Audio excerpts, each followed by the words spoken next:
and good evening. My name is Danielle Dons, and we're here with our founder of Crumble, David A. King, and our all-around fabulous Toby Tyler.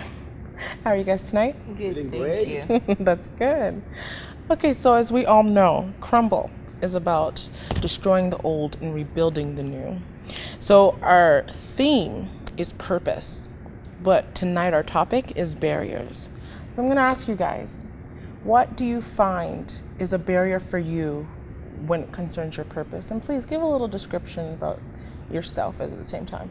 Well, my name is David A. King, as it was earlier said, and I am the founder of Crumble. And pretty much I just love writing, and I love helping others, pretty much more, say, the young adults and the youth, because that's where my main focus is. So, talking about a barrier, I would say my most greatest barrier is to take that first step. Most of the times I have most of the things figured out, and then just to take that first step, it's always a headache for me. And sometimes I really require someone to give me the push before I can start. But as soon as I make that first step, I can run the race. So for me, the very first step, that's my most hardest barrier. And I think it has to do with fear and like things like I'm not too prepared in my head to just take that very first step. That's what I think my most barrier would be. Okay. Yeah, like Toby? David said, I think fear is probably the biggest thing or the first thing in everybody's mind as a barrier to finding your purpose or even walking in it. But I think for me, it would be more of believing in yourself, because to even say that you're looking for your purpose or you're trying to discover that purpose, because it's something that's such a big deal. You know, everyone's always thinking about, you know, what am I here for? It gets to a point in your life where you think about that. But then I think when you then discover what it is, and then you're intimidated by the size of it, or it doesn't even have to be anything so grand, but just you believing that this is what I'm supposed to do, or it's, you know, just knowing that this is what I'm here for and I have to do it. I find that personally very overwhelming, because it's like if you're not doing that, then everything else is a waste. Yes, So that for yes, me that's is very the true. main thing. So what do you find is a barrier? Like, what's a goal for you that is a barrier for yourself? Well, the first thing is to stop spending money. And that's my number one goal. But on a larger scale, it's more about financial independence. Because one thing that I've discovered about myself is that I'm very good at making money. Like, I have a lot of side hustles. I know how to make money. Yes. But then to develop that discipline to keep Yes. the money and to Save it. Yes. Because you have to have, you know, financial responsibility. You have to build wealth. For me, that's a major key, because I don't just want to go through life just going from paycheck to paycheck, you know, paying bills and things like that. So my goal, I would say at this point of my life, is just to build that security. All right. Great. Okay, so that's perfect. So for you, I'm just going to summarize. You want financial freedom, and you want to be able to control yourself when it comes to spending. And for you, it's always trying to take that first step towards a new goal, towards that new thing that you have a purpose for. Yeah. Okay, so that's great. So I want to move on to this. What have you done? What have you implemented within your life at this point in time, or will you implement in a certain time frame that'll help you take that step closer to your barriers being broken? For me, it's quite simple. Like, you have to start from the very small things, because you can start, you know, drawing out a grand plan and you never do anything because you don't even know where to start from. But it's just identifying the areas where I'm the weakest. So I know that I tend to get to places late. So I know that I spend a lot of money on Uber, taxis, and things like that. So my first step to control that aspect is to start going to places on time. Yes. That way I don't have to spend money on cabs. There Or, you you know, go. I tend to eat a lot. I do eat a lot. So it's, you know, thinking about the fact that maybe I don't need to eat 5 times a day. Maybe 3 is good. And then that way I save money. So at the end of the day, I can actually control some of these things in simple ways. Not bad, okay. And for So you? pretty much for me, I would say what I happen to do is I know I have identified that to be my barrier in taking my very first step. So what I do is I tend to help someone else. So by helping someone else, like it's easy for me to help someone else, and then I know what I should be doing for myself. Yes. So I tend to find I love talking to people a lot, right? And then when we are talking, they happen to tell me about their stories, their struggles, and then I actually provide the advice or a counsel. No, I'm not a life coach though. It's just an ability that I have. Okay. But by me helping them, I get my answers on how I should or on how I can actually take my very first step. So for me, in short, I would say, for me to be able to take that very first step, I tend to find someone that I can help, and then I get my answers, and then I implement the same thing by that I taught the person in my own life and take that very first step. Okay. That it's always my barrier, and they're broken down. Wonderful. Yeah. Okay, so clearly we have the knowledge. It is just the steps that need to be followed through. Implementation, yeah. Yes, implementation, key. Yet something that I think everybody has a hard time doing. And especially since we tend to compare ourselves to others, Right. younger or older, it doesn't really matter. So I'm going to ask you, Toby, I'm going to start with you. Do you find yourself comparing yourself to another person, either, good or bad? What do you say? A lot, I do. I'm very guilty of it. And I wouldn't think it's a bad thing most of the time, because for me, and it might be too much, it might be me putting too much pressure on myself. That's something that I've come to realize recently, because I tend to compare myself with people who have had a long time to, go through their journey, learn from their mistakes. And then I'm like, I'm just starting out. And then I'm beating myself up because I've not saved up enough money to buy a house. And I'm thinking, Oh my goodness. you don't even have that kind of money yet. So yeah, I do compare. Yeah. And for you, David? I would say comparison is a trap that we all, no matter how much you want to say you don't compare yourself, I can bet on that, like every person bet on everyone. Like At least we one tend point. to compare to ourselves to other people. But now the thing is, we all have a different path, right? And sometimes you happen to have your purpose in hand, like you know what you have to do. But then you see someone else doing the same thing, and you feel like, well, why should I even pursue this anymore? Because there's already someone who's doing it even better. But the thing is, you are a unique person. The quality of the purpose that someone else is doing, it's gonna be very different. Like the way you're gonna present it, it's in your own unique way, which is gonna be different. And in that same way, you're gonna give a different perspective of that same purpose. So you find yourself, no matter what, you still compare yourself to others. Yes. And good or bad, it's still happening. So, okay, I understand that. That's pretty good. So in one case, do you find that it kind of changes your decision making? Well, pretty much I would say a comparison comes in both ways, depending on which way you are looking at it. So comparison could be good or bad. So in the sense that comparison is good if you actually use the comparison to help yourself grow. But if you use the comparison in a negative way, and then you beat yourself down and you don't actually grow, and you just give up because you get discouraged because you see someone doing something better than you, and they have gone so far. And then the most difficult thing is that some of these people, they are almost our age mates. So you feel like by the time I start pursuing this purpose, I'll be pretty much like I'll be older than this guy. So you beat yourself down and you don't actually grow anymore. So does it help you or not at all with the comparison? Depending on what angle you weight yourself on.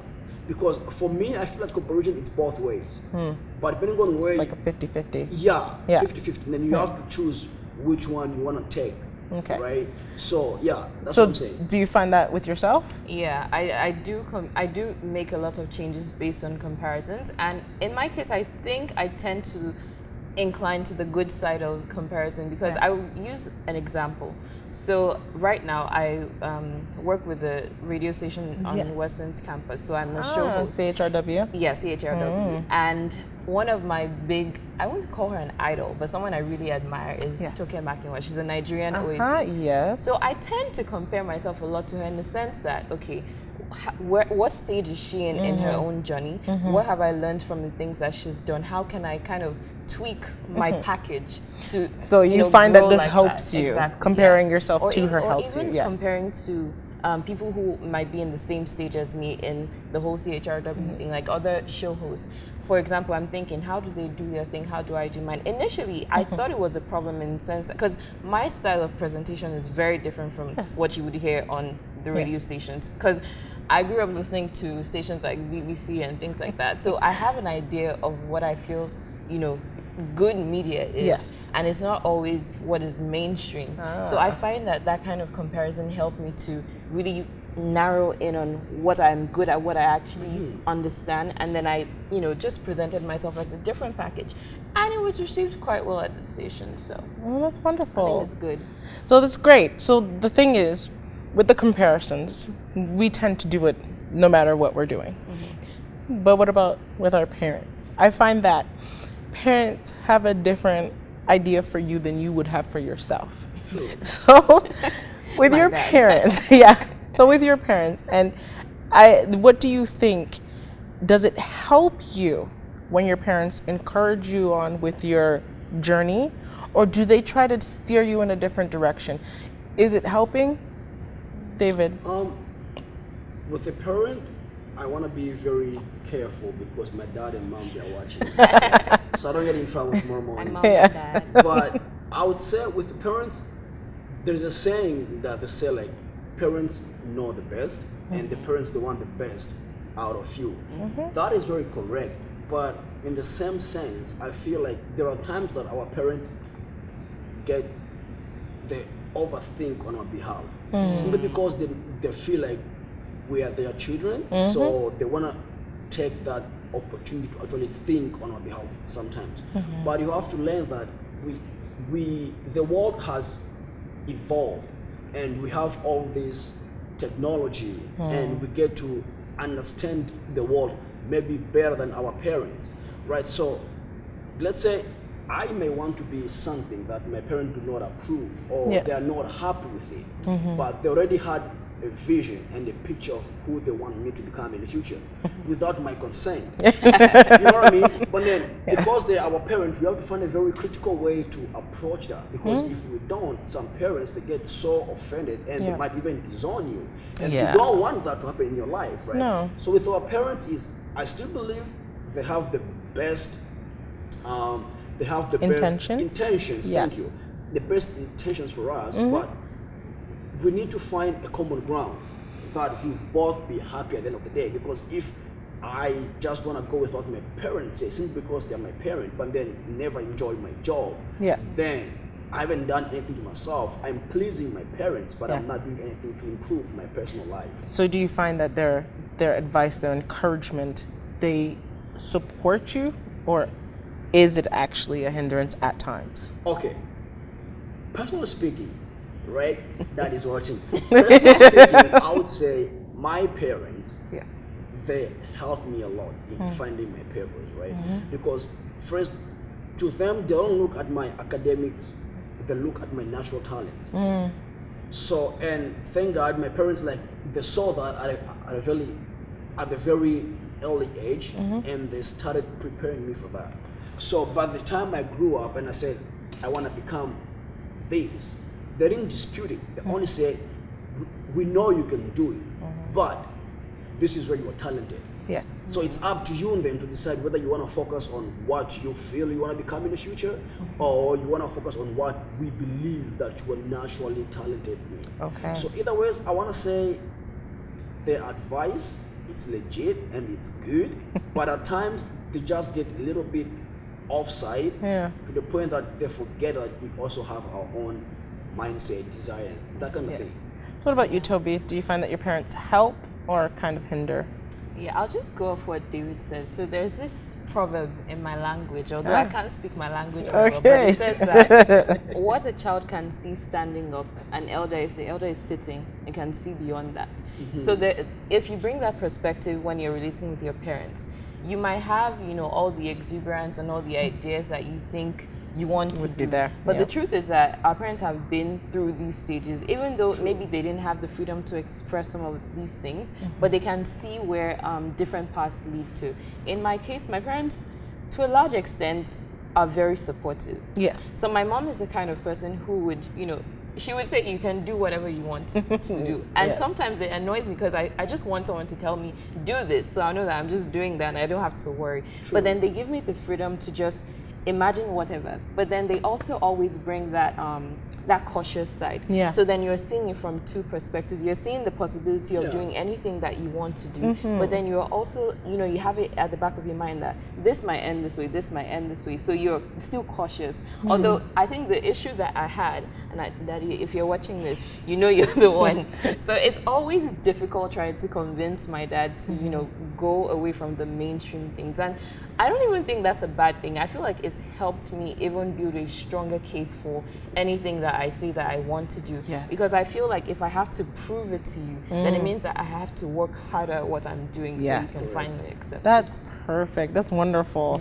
These are great things to talk about, especially when a lot of people aren't that close with their parents Yeah. or, find that they have a difficult time talking to them about what they really want to do with their lives.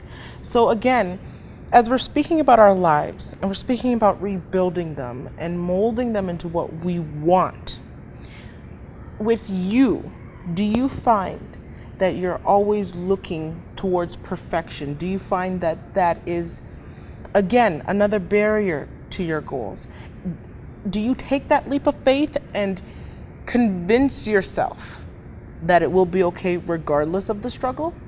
I'm actually only just learning that. I tend to be a perfectionist. So typical Toby will not start anything until I can see the end. Yeah. And that doesn't happen because you end up just waiting and you never do anything. So what I'm learning these days is just start. Yes. Even it's very hard for me because I'm like, I don't know how this is going to end up, but then one thing I always think about is, what's the worst that could happen? Oh, beautiful. Right. So before I answer the question of perfection, right? Yes. I just wanna point something from the previous parent thing. Yes. So the thing that I need to leave with our audience today is that you have to understand that these are your parents, regardless of what they tell you, right? But when your parents are talking to you and they want you to do something that they believe that it's better for you and for the family, Yes. you have to find a way not to be rebellious. You have to find means to make them understand. Yes. And if they can't understand you, you have to involve other family members so that they see the picture in a broader way, from another perspective, from another person. Because at times that you just get frustrated and you just wanna exchange words with your parents, which is really, I wanna say it's not, in my point of view, it's not approved to do that. So find a common ground. If you have to, find extended family members whom you can talk to so that they Yes. can make your parents understand. Yes. Now, on the question of perfection, I would say I have an issue with perfection simply because when I think I want to get something done, and I think this is something that everyone should be able to do, I expect them to do it without any help. But I tend to forget that we are different and we do things differently. And some of us, we may be of that age, but Yes. maybe we didn't have the proper basics things to So the mold upbringing. us to do Yeah. all those things. You know what I mean? Yeah. So perfection, it's a big thing to me. Yes. And that has to go from how I dress, how I look at things. Like everything has to be in place. But talking on papers, if you have to talk on perfection, we don't have to have everything figured out before you can actually take that leap of faith. At times I'll give you a personal example. When I thought of starting Crumble, I Yes. was actually reading a book. So I read a book and it made sense to me. I've been writing like in and there, like some notes, some articles. I post them on Facebook, on Instagram, but that was like every now and then. And then I spoke to someone. I was like, no, the person actually saw me doing that, and they said, "You write so natural. Yes. Like you don't struggle to write." Yes. So I was in class one day and I just said, "Can somebody write?" So she put like 5 words and said, make a story, and everyone was brainstorming. I started writing straightforward. So she said, "I think you're good at writing." I'm like, "I don't know, I just write." So I spoke to this person. I said, "I think I want to start a blog." And they're like, "Great, fantastic. Let's start tomorrow." I'm like, no. It's not that way. I said, "I think." I'm not sure yet. Yes. But the person said, "No, it's fine. Tomorrow we're gonna set it up." I'm like, "Calm down. I have no idea what this is gonna be." So it was like a joke. So I got everything written down, my first plan, how it's gonna be, the first video, and A, B, C, D. And then I made a video to announce that in 14 days I'll be launching my project. I was very excited because I saw the whole picture. Yep, I remember It that. wasn't fully completed, but the picture was there. Yes. Some puzzles were missing, right? And then the night before I was to publish, the camera stopped working. I had to book a room, and it was like $90 for 30 minutes. Wow. And I was like, "See, I told you I wasn't ready for this. I wanted to have everything under control before we can actually launch this thing." Yeah. But then we had to record it from a phone. The point was to take a leap of faith. You have prepared something that you think it can be cultivated and built on and actually produce something that might help a lot of people in our generation. Yes. So I had, like, let's say I had 65% of the work Yes. done, and I launched it with 65% done of the work. So the other half, I didn't know how it's gonna come. I just took a leap of faith, say, if this is what I gotta do, then I'm gonna have to start from somewhere. Like that very first step is very crucial, because if you don't take it, then you're not going anywhere. It's like you being on top of a cliff and you have a parachute, and you look down and you see the depth is really far. Now, either ways, if you don't jump, you're gonna stay there forever. Yes. But you wanna get down so that you can do other things. So unless you take the courage and just believe that although it's not perfect, but you can actually do it. I mean, there's a lot of resources you can still use to actually help you perfect the thing every now and then. That's what I think. So this is Just to add to what he said as he Yes. was talking, it just came to my mind. I think something that really helps, and something that has helped me Yes. in just taking that leap of faith, is actually talking about it. Yeah. Like, talk to people. You might think in your head, this doesn't make any sense, or I'm not ready. But if you share your idea with someone else, the person might have other ideas that you True. can combine, or the Exactly. person, even just saying it, even if the person doesn't give you any ideas, it helps to establish the fact that this is something that I'm going to do. It makes you kind of committed to it. So I think that really helps, and that's something that I'm learning as well. It can be very intimidating, but you Oh, just that's say, fun. guess what I'm going to do? I'm going to do this, and then you put a time. See, there we go. So overall, it doesn't matter what your barrier is. There's always a solution. And if you need help, we're always here to help you. Great. So please come and visit us at crumbletobuild.com. Again, that's www.crumbletobuild.com. And please join us and share your comments. Have a great night. Thank you for being with us. Thank you.